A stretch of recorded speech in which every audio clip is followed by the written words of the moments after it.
Hai, kenalin namaku Lara Lydia Yeski. Aku mahasiswi Ekonomi Islam Fakultas Ekonomika dan Bisnis Universitas Diponegoro Angkatan 2018. Aku merupakan salah satu peserta KKN Tim 2 Universitas Diponegoro tahun 2021. Walaupun masih dalam masa pandemi COVID-19, Universitas Diponegoro tetap menyelenggarakan KKN sebagai perwujudan dari Tridharma Perguruan Tinggi yang bertajuk KKN Pulang Kampung berbasis pada tujuan pembangunan berkelanjutan di Jorong Situa Barat, Nagari Ujung Gading, Kecamatan Lembah Melintang, Kabupaten Pasaman Barat, Sumatera Barat. Dan inilah sedikit cerita tentang nagariku Ujung Gading. Nagari Ujung Gading terletak di Kecamatan Lembah Melintang, Kabupaten Pasaman Barat, Provinsi Sumatera Barat. Asal-usul Nagari Ujung Gading memiliki dua pendapat. Pendapat yang pertama mengatakan bahwa terbentuknya Nagari Ujung Gading dikarenakan diapit oleh dua sungai yang besar, yaitu Sungai Batang Sikerbau dan Sungai Batang Bayang. Aliran sungai ini menyatukan daerah Tareh, Jorong Koto Sawah, yang akhirnya daratan antara dua sungai tersebut berbentuk seperti gading gajah.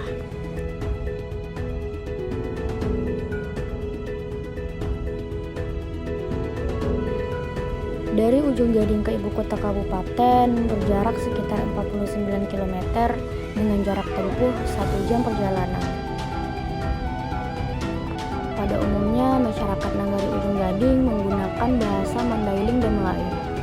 Letak geografis wilayah Kabupaten Pasaman Barat yang bersamaan batasnya langsung dengan Provinsi Sumatera Utara diyakini sebagai pemicu beragamnya bahasa serta hukum budaya kebiasaan istiadat di wilayah Pasaman Barat. Masyarakat Pasaman Barat yang umumnya bersuku Mandailing dalam praktek hukum budaya keseharian justru mengadopsi hukum budaya Minang.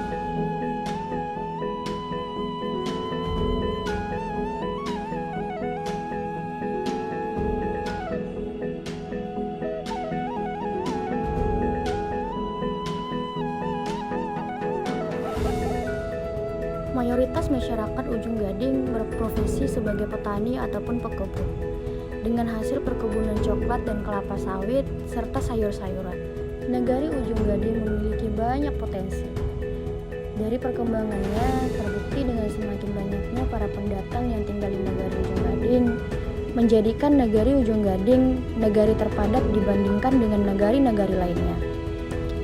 Nagari Ujung Gading pun terkenal dengan tanahnya yang subur, sehingga banyak para petani yang hasil taninya melimpah ruah. Potensi ekonomi masyarakat Ujung Gading lebih mudah untuk memasarkan hasil panen yang mereka dapat ke nagari-nagari lainnya. Jarak tempuh antara pusat produksi dengan daerah pemasaran juga dekat. Waktu tempuh relatif singkat dan biaya transportasi yang dikeluarkan juga kecil. Nagari Ujung Gading juga memiliki beberapa tempat wisata seperti Lubuk King, Sipagogo, dan Waterboom Lombok. Di sini banyak sekali orang-orang dari luar Nagari Ujung Gading yang datang untuk mengunjungi tempat-tempat wisata tersebut, baik di hari-hari biasa ataupun di hari raya.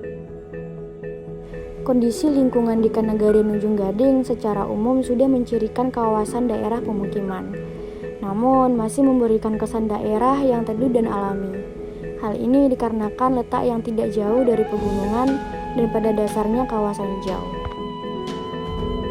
Nagari Ujung Gading memiliki 16 kejorongan, di antaranya Jorong Situa Barat, dan disinilah kisahku dimulai. Saya berharap betul, jadilah manusia cerdas, jadilah manusia yang bijaksana. Ya, tidak usah gagah-gagahan, tidak usah menentang hal yang Anda tidak ketahui. Apalagi ilmunya S1 aja belum kelar. Jadi saya kira lebih baik manut kepada orang-orang yang sudah memahami dan sudah berilmu dan lebih ahli.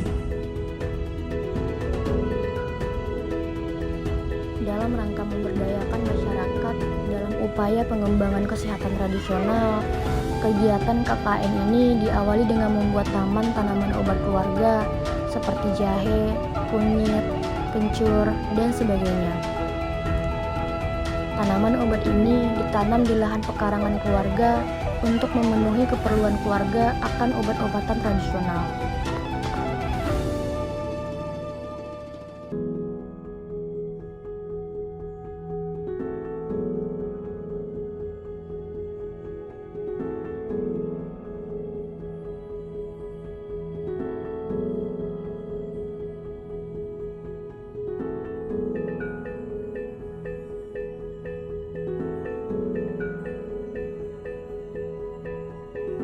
Untuk menyikapi kesenjangan komunikasi belajar antara sekolah dengan siswa dan orang tua selama pandemi COVID-19, aku dan teman-teman universitas lainnya mendirikan pondok belajar.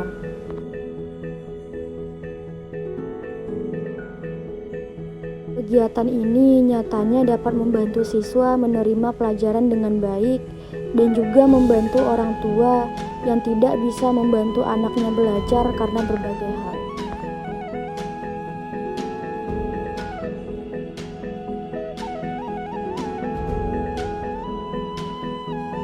Strategi digital marketing menjadi salah satu yang paling diandalkan dalam menarik konsumen di masa pandemi seperti sekarang. Bisnis mau tak mau dijalankan secara online demi memutus mata rantai penyebaran virus corona. Oleh karena itu, perlu adanya edukasi untuk mendorong pelaku UMKM mengembangkan pasar pada ranah digital. Dengan memanfaatkan digital marketing, pelaku UMKM juga dapat meningkatkan potensi pemasaran produk UMKM dengan jangkauan wilayah yang lebih luas. Untuk pengembangan inovasi dan kreativitas UMKM, maka dilakukan sosialisasi dan juga pelatihan pembuatan lilin aromaterapi. Lilin aromaterapi memiliki banyak manfaat untuk kesehatan tubuh. Selain dapat mengurangi stres, lilin ini juga bisa mengatasi sulit tidur dan juga meningkatkan energi. Lilin aromaterapi banyak digemari karena bisa menjadi hiasan rumah maupun menjadi kado ataupun bingkisan. Masih banyak yang belum paham mengenai pencegahan penularan COVID-19. Dalam upaya pencegahan penyebaran virus corona, mahasiswa KKN melakukan sosialisasi dan edukasi kepada masyarakat, terutama kepada anak-anak siswa SDN 20 Lembah Melintang. Dikarenakan sekolah masih dilakukan secara offline, walaupun jam sekolah dibatasi oleh pemerintah. Kami juga membagikan masker gratis kepada masyarakat yang dilaksanakan di Jalan Nusantara Barat, Ujung Gading. Harapannya masyarakat dapat mematuhi protokol kesehatan untuk menghindari penyebaran virus. Pada kegiatan selanjutnya, dilakukan sosialisasi bahaya narkoba kepada siswa SMP Negeri 6 Lembah Melintang bekerja sama dengan Kapolsek dan juga Puskesmas sebagai upaya antisipasi penyalahgunaan narkoba.